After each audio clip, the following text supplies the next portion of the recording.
You ever come back to something you built with your own hands, only to find out someone else decided to claim it like it was theirs?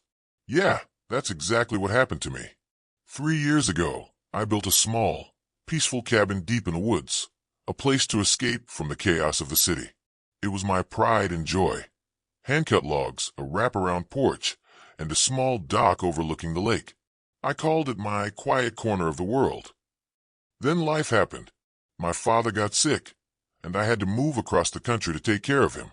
Between hospital visits, bills, and everything else, the cabin just sat there, waiting for me. I kept paying the property taxes, of course. I owned it free and clear. Nobody else had any right to touch it, or so I thought.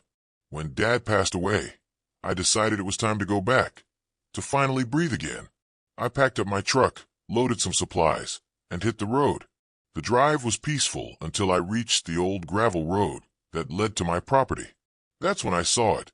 A big, shiny metal sign nailed to a tree. Private property, no trespassing, HOA enforced. I stopped dead in my tracks. HOA. There had never been an HOA out here. This was rural land, off-grid, surrounded by forest. The nearest town was 20 minutes away. So why the heck was there a homeowners association claiming jurisdiction over my land? I got out of the truck, looked closer, and saw something worse. The sign had a name on it. Enforced by Meadow Ridge HOA, President, Karen Delmont. My jaw tightened. Of course her name was Karen. I ripped the sign off the tree and tossed it into the bed of my truck. Then I drove up the dirt path toward my cabin, and what I found made my blood boil. My once pristine cabin was surrounded by more no trespassing and private property signs. The path to my dock had been blocked off with a chain and a padlock, and there was a brand new wooden fence marking what she apparently decided were the boundaries. Except that boundary, line cut right through my property. I parked and stormed up the steps, heart pounding. The cabin itself looked weathered but solid. I unlocked the door, expecting to find it dusty but untouched. Instead, someone had been living there. There were boxes of canned food, a rug I didn't own, and even a floral curtain hanging where my old blanket used to cover the window. I felt a lump in my throat. Someone had been squatting in my cabin, and from the looks of it, they'd been there for a while. I walked around, checking everything. Some of my old tools were missing. My generator was gone. The fireplace had been used recently. Just when I stepped outside to get some air, a voice cut through the trees. "Excuse me, what do you think you're doing?" I turned around. A woman in her 50s stood by the fence, holding a clipboard and wearing sunglasses like she was running a military operation. She looked me up and down, scowling. "This property is off limits," she said sharply. "The Meadow Ridge HOA manages this land now. You can't just trespass here." I let out a short, disbelieving laugh. "Lady, I own this land. This is my cabin." Her eyebrows shot up. "Impossible. This area is part of our community extension project. The previous owner abandoned it years ago." "I am the previous owner," I snapped. "And I didn't abandon anything." She scoffed. "Well, we've maintained this area for 3 years now. If you have a problem, take it up with the board. But until then, you're violating HOA regulations." I stepped closer, glaring. "There's no HOA here. Not on my property. You have 24 hours to take your signs down before I report you for trespassing." Karen didn't flinch. "Good luck proving it," she sneered. "We already documented everything. The board recognizes this area as ours." Then she turned on her heel and walked off like she owned the place. I couldn't believe the nerve. She had literally invaded my land, posted fake HOA signs, and acted like I was the criminal.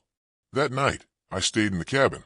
I wasn't about to let some wannabe HOA president scare me off my own property. But it was eerie. Every creak, every rustle outside made me wonder if she'd come back. The next morning, I went into town to pull property records from the county office.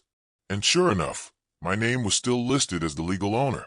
No HOA, no shared ownership, no development claim. My land was 100% private. When I brought that up to the county clerk, he frowned. "You're not the first one complaining about that woman," he said. "She's been expanding her HOA boundaries illegally for years, trying to annex land that doesn't belong to her. My jaw dropped. You mean she's done this before? He nodded. Yup. We've had a few reports, but nothing stuck because no one wanted to take her to court.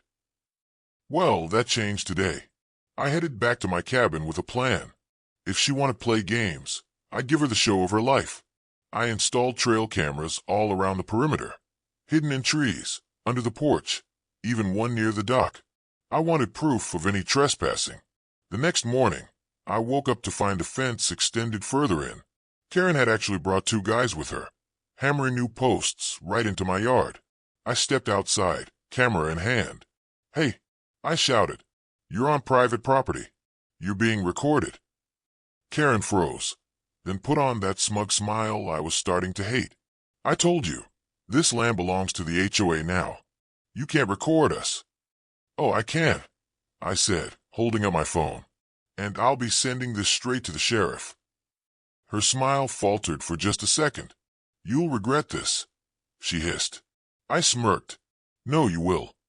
And that's when the real battle began. That night, I barely slept. Between the sound of hammering echoing in my head and the rage boiling inside me, I knew this wasn't over. I wasn't about to let Karen, the self-proclaimed queen of the HOA, get away with stealing my land. The next morning, I took the footage from my trail cameras and my phone straight to the county sheriff's office. I explained everything. The fake signs, the squatting, the illegal fence, and the threats. The deputy on duty raised an eyebrow and said, You got all that on video? Oh yeah, I said, dropping the SD card on the counter. Crystal clear. They reviewed the footage and called in the sheriff himself. He watched a clip of Karen barking orders at her workers, saying, Put the fence another 10 feet in. He won't notice. The sheriff leaned back in his chair and sighed. Well, I'll be damned. She's at it again. Turns out, Karen had a bit of a reputation around the county. She tried this same annexation stunt twice before, claiming nearby lots as part of her community, and bullying the rightful owners until they gave up. But this time, she messed with the wrong guy. The sheriff agreed to accompany me back to my property. When we pulled up, Karen was already there, clipboard in hand, acting like she was directing a construction project. 2 men were painting the fence she had no right to build. When she saw the patrol car, her face turned pale. Afternoon, ma'am, the sheriff said, stepping out. Got a complaint here that you've been trespassing and altering property lines. Karen straightened her back, trying to look confident. This is all a misunderstanding, officer. The Meadow Ridge HOA owns this parcel now. It's part of our community extension. The sheriff raised an eyebrow. You got paperwork for that? She hesitated. Well, the board approved it. Ma'am, he interrupted. I'm asking about legal paperwork.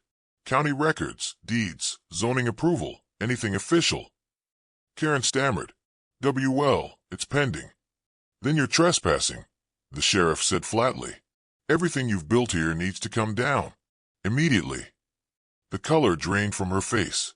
You can't do that. I'm the HOA president. The sheriff chuckled.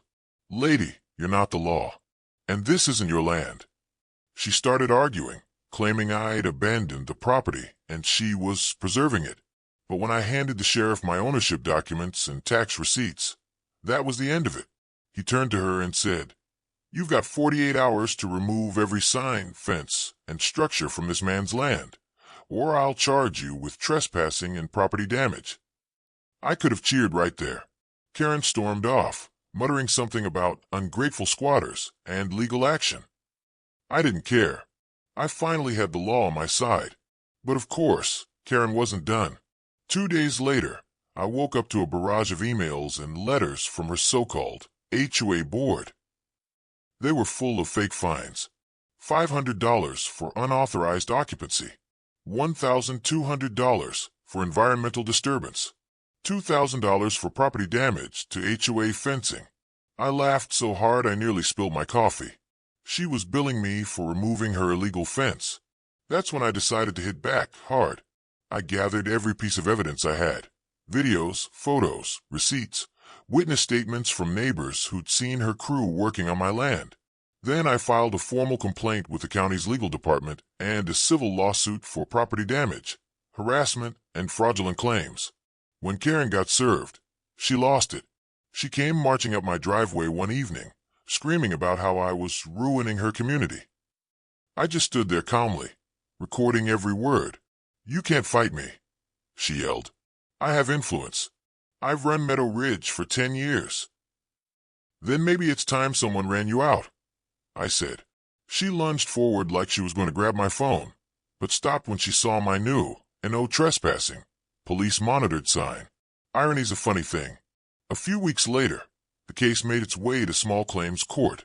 Karen showed up with a binder full of fake documents, none of them official, all signed by her own HOA members.